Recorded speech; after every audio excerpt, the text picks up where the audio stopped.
Assalamualaikum warahmatullahi wabarakatuh. Bapak-bapak, ibu-ibu, semoga kita semua sehat selalu. Amin ya Allah ya Rabbal alamin. Oke, kalian akan melihat sebuah video yang mana Kia ini menyebutkan ada seorang ngaku-ngaku menjadi habib ya teman-teman, datang ke Kiai minta yang aneh-aneh atau senonoh ya teman-teman. Mohon jika ada yang mengaku-ngaku habib atau keturunan Nabi itu jangan dipercaya teman-teman, kecuali kita emang udah kenal beliau, silsilah beliau, atau mungkin penceramah. Kalau cuma ngaku-ngaku walaupun hidung mancung atau ini, jangan ya teman-teman. Coba kita lihat ke videonya teman-teman. Sampai gitu cik Bapak Ibu sekalian, tahu nggak mana turunan Nabi mana bukan? Suka ada orang yang ngaku-ngaku habib datang ke pesantren apa? Minta uang, minta perempuan. Sampai Kiai Bapak waktu itu ya sembunyi, tiap datang habib itu dia sembunyi bilang ke habib itu kiainya lagi nggak ada katanya. Sampai gitu cik Bapak Ibu sekalian, tahu nggak mana turunan Nabi mana bukan? Udah 14 abad kita teh. Jangan asal irung mancung aja. Orang Pakistan juga mancung, orang Irak juga mancung, orang Suriah juga mancung. Kita nggak bisa membedakan mana yang suku Hijaz, mana yang suku Irak, mana yang suku Yaman. Sama aja begitu. Makanya buang feodalisme dalam Islam. Tidak ada seperti itu dalam Islam. Nabi sendiri yang berkata, yang bersabda, seandainya Fatimah mencuri, aku yang akan memotong tangannya. Begitu jelasnya hukum Islam. Putri Nabi sendiri, apalagi sudah 14 abad. Jadi jangan sampai ngaku-ngaku keturunan tapi pingin dapat status sosial, pingin jadi majikan. Itu yang namanya feodalisme itu. Coba lihat hadis Nabi, la fadla li arabiyyin ala jamin. Tidak ada unggulnya orang Arab dan bukan Arab. Nabi orang Arab tapi tidak ada unggulnya urusan keturunan. Arab mengalahkan yang bukan Arab, ajam kita seperti orang Sunda, orang Indonesia. Tidak ada bedanya. Bedanya hanya takwa kepada Allah. Iman dan Islam itu kunci untuk melahirkan akhlak yang baik. Mustahil akhlak kita baik kalau kita tidak luruskan akidah kita. Mustahil akhlak kita baik kalau kita tidak kuatkan iman kita. Mustahil akhlak kita baik kalau syariat tidak kita jalankan. Sholat ditinggal, puasa ditinggal, zakat ditinggal. Mustahil akhlak kita baik kalau berbagai macam kemungkaran kita kerjakan, saudara. Mustahil. Nah, jadi kan lucu, orang nggak pernah sholat tapi ngaku akhlaknya baik. Saudara, orang nggak pernah saudara mendekatkan diri kepada Allah, nggak melaksanakan kewajiban tapi ngaku akhlak baik. Mustahil. Nah, maka itu yuk, kalau kita menyerukan revolusi akhlak, berarti saudara kuatkan iman kita, bersihkan akidah kita, luruskan keyakinan kita, tegakkan syariat Islamnya. Jangan lari dari hukum Allah.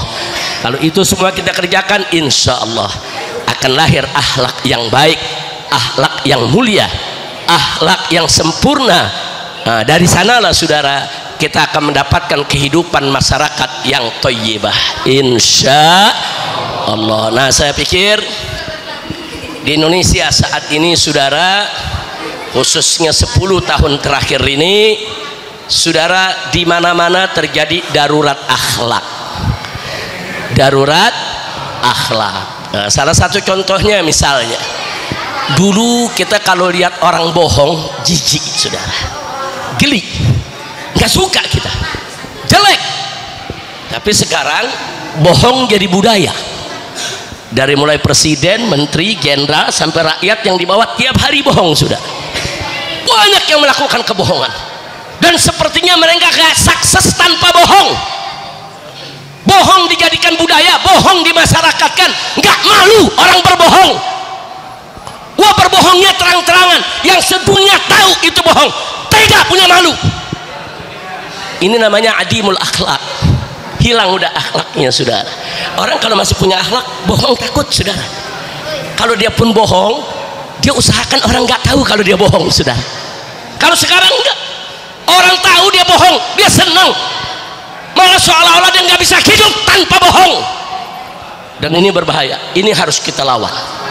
Kebohongan harus kita jadikan sebagai musuh bersama, saudara. Nah, akibatnya apa? Karena sekarang kebohongan di mana sudah merajalela, orang enak aja mau korupsi, enak aja, gampang dibohongin kok.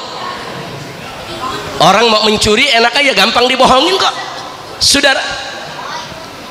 Jadi sekarang ini, saudara, kebohongan ini wajib kita jadikan sebagai common enemy, sebagai musuh bersama. Yuk kita latih anak-anak kita dari kecil, jangan kasih bohong.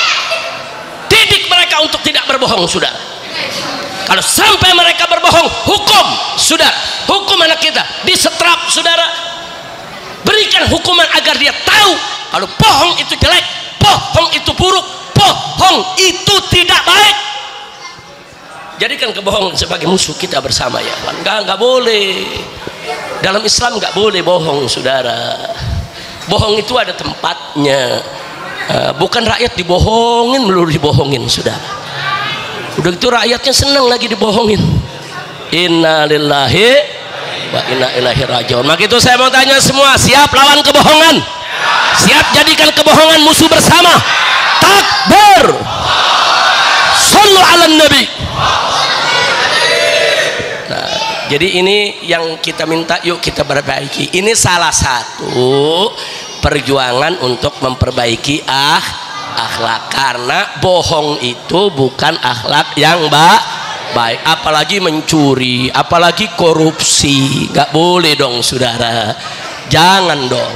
Udah gitu sekarang berita yang paling akhir, saudara, berita yang paling akhir, mentang-mentang dalam dunia sepak bola ada naturalisasi, pemain asing diambil, diberikan warga negara untuk jadi pemain Indonesia.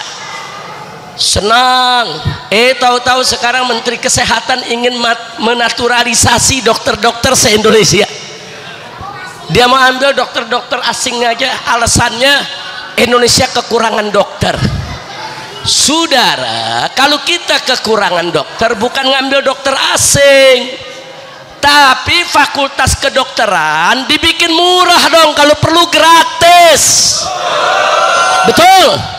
Jangan orang kuliah kedokteran mesti punya duit ratusan juta bahkan miliaran. Ya pantas saja kita kekurangan dokter, betul? Kekurangan dokter, saudara, bukan berarti orang Indonesia ini bodoh. Orang Indonesia banyak yang cerdas, banyak yang pintar, bahkan kepandaian IQ orang Indonesia di atas rata-rata bangsa Asia, saudara. Siapa bilang orang Indonesia nggak bisa jadi dokter? Siapa bilang orang Indonesia nggak bisa menjadi dokter yang spesialis? Bisa, cuman kuliahnya kemahalan. Betul? Betul? Nah sekarang kalau kuliah fakultas kedokteran murah, saudara, banyak gak yang masuk? Besok banyak gak yang jadi dokter? Besok banyak gak jadi spesialis? Kenapa jadi orang asing lu suruh jadi dokter? Gue udah gregetan lagi dah. Sebulan lagi baru bebas nih. Udah segini aja dah. Urusannya ditangkap lagi gara-gara orang joglo. Masya Allah, kira-kira paham nggak? Paham nggak? Nah, udah, jadi komentar saya yang terakhir, kalau memang mau ada naturalisasi dokter-dokter asing, diambil sebanyak-banyaknya untuk Indonesia, karena di Indonesia katanya kekurangan dokter yang bagus. Saya usul sekalian saja presidennya orang asing, menterinya orang asing, jenderal-jenderalnya orang asing. Lu kasih aja di negara buat orang asing. Kira-kira jelas gak? Jelas gak? Astagfirullahaladzim, ngawur tidak? Itu pemikiran semacam itu ngawur tidak? Jadi saya kasih usul yang ngawur, karena pejabatnya ngawur. Ya kan, gila mesti dilawan gila. Nah kalau gila dilawan gila baru baik. Lu orang gila lu ajak ngomong serius, pebudak dia nggak paham. Betul? Ini orang gila nih lagi bilang nih, ini siang nih, dia bilang, ini malam nih, ikutin aja. Iya, ini malam gelap gulita. Yang namanya orang gila. Lu ngobrol sama orang gila, lu jadi gila dulu. Ngobrol sama pejabat ngawur, lu bikin ngawur. Kenapa? Dinasehatin nggak ngerti-ngerti. Baik, sekarang saya tanya, saudara, orang Indonesia banyak yang cerdas tidak? Banyak yang pintar tidak? Takbir. saudara, dunia pendidikan Indonesia itu mendapat dana APBN untuk pendidikan triliunan, saudara. Bahkan di antara yang paling banyak menerima anggaran APBN adalah pendidikan. Tapi kenapa justru biaya pendidikan kok makin mahal? Mestinya dengan anggaran yang besar, biaya pendidikan itu murah, bahkan kalau perlu gratis untuk bangsa Indonesia, saudara. Betul? Ini pendidikan mungkin mahal. Mahasiswa bayar UKT yang biasanya 25 juta disuruh bayar 125 juta. Pala lu panjul. Nah itu namanya orang kaya doang yang boleh kuliah. Betul? Model-model lu nggak boleh, tampang miskin. Masya Allah, sedih tidak? Sedih tidak? Nama gitu yuk, sama saya ajak semua, jangan diam ya kawan, kontrol negara ini. Siapapun presidennya, siapapun menterinya, jangan biarkan mereka berbohong, jangan biarkan mereka korupsi. Harus kita kontrol setiap saat. Kalau ada keputusan-keputusan yang merugikan rakyat, yang merugikan umat, yang merugikan negara, bangkit, lawan, luruskan. Gak boleh kita diam, saudara. Kalau kita diam nanti kita yang susah. Betul? Saya mau tanya sekarang, apa Anda setuju negeri ini diberikan kepada negara asing? Tenaga kerja Cina, saudara, jutaan dimasukkan ke Indonesia. Orang Indonesia yang sendiri banyak nganggur. Udah gitu ngomongnya apa? Terang-terangan ada menteri mengatakan karena bangsa Indonesia nggak punya skill, nggak punya keterampilan. Orang Cina datang kemari cuma tugasnya ngelas doang. Tukang las di Joglo banyak. Betul? Betul? Apa perlu tukang las dari negeri Cina? Ini udah dah, gue segini aja dah ceramah. Udah bukan urusannya gue 20 hari lagi bebas. Akhirnya gara-gara Joglo gak jadi. Udah cukup segitu, cukup ya. Nanti kalau mau lanjutan episode kedua lu undang aja dah. Kita bikin tablik kalau udah bebas. Setuju gak? Setuju gak? Kita bikin tablik akbar besar-besaran keliling Jakarta. Kita lawan semua kezaliman yang ada. Setuju? Takbir. Nah sekarang kita minta aja sama Allah, udah orang-orang zalim biar Allah binasakan. Pejabat-pejabat zalim biar Allah hancurkan. Yang zalim biar dibikin sibuk oleh Allah dengan orang-orang yang zalim. Allahumma salli ala sayyidina Muhammad wa ashghil zalimin bizzalimin. Allahumma salli ala sayyidina Muhammad wa ashghil zalimin bizzalimin. Angkat tangan semua. Wa akhrijna min bainihim salimin wa ala alihi wa sahbihi ajmain. Sekali lagi, Allahumma salli ala sayyidina Muhammad wa ashghil zalimin bizzalimin. Allahumma salli ala sayyidina Muhammad wa ashghil zalimin bizzalimin. Angkat tangan yang tinggi. Wa akhrijna min bainihim salimin wa ala alihi wa sahbihi ajmain. Sekali lagi, Allahumma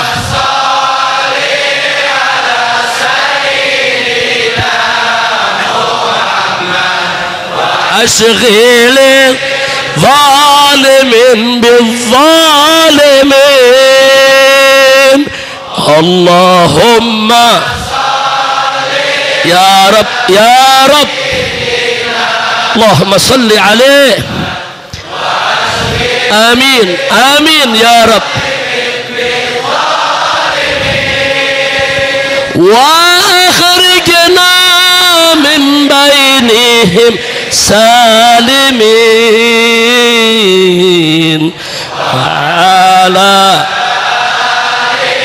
وصحبه أجمعين صلى الله ربنا على نور المبين أحمد المصطفى سيد المرسلين صلى الله ربنا على نور المبين أحمد المصطفى سيد المرسلين وآله وصحبه أجمعين وعلى آله وصحبه أجمعين بسر الفاتحة.